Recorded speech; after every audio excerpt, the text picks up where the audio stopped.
कालापुर एक छोटा सा गांव था। चारों तरफ खेत, बीच में कच्ची सड़कें और गांव के बिल्कुल किनारे एक पुराना पीपल का पेड़। उस पीपल के नीचे था एक सूखा हुआ कुआं।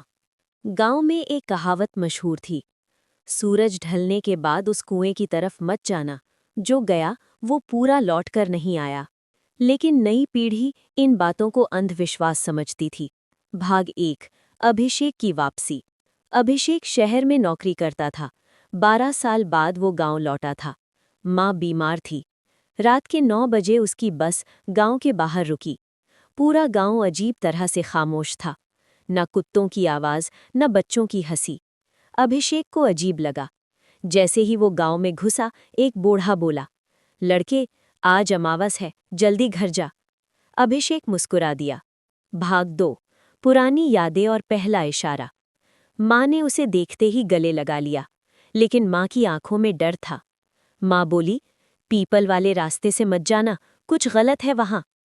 अभिषेक ने पूछा, अब भी वही कुएं की कहानी? माँ चुप हो गई। रात को 12 बजे अभिषेक ने कुएं की तरफ से आवाज सुनी, अभिषेक। वो चौंक गया। भाग 3, गांव की सच्चाई। अगले दिन पता चला, पिछले 6 महीनों में 5 लोग गायब हो चुके थे। सब आखिरी बार पीपल के कुएं के पास देखे गए थे। गांव के पंडित ने बताया, 20 साल पहले एक औरत राधा को गांव वालों ने डायन समझकर उसी कुएं में जिंदा फेंक दिया था। मरते वक्त उसने कहा था, मैं एक एक को ले जाऊंगी। भाग 4, साया दिखाई देने लगा। अभिषेक को अब हर रात सपने आने लगे। कुएं से लंबे बाल, सफ़ेद आंखें और टूटी आवाज़, मुझे बाहर निकालो। एक रात उसने खुद देखा, पीपल के नीचे किसी का साया बिना शरीर के चल रहा था। उसके पैर जमीन को छू नहीं रहे थे। भाग 5, अमावस की रात। पंडित ने कहा, आज रात अगर पूजा नहीं हुई तो गांव खत्म हो जाएगा। लेकिन अभिषेक की माँ उसी रात गायब हो गई। अभिषेक भागता हुआ कुएं तक पहुंचा। कुएं के अंदर से माँ की आवाज, बेटा बचा ले।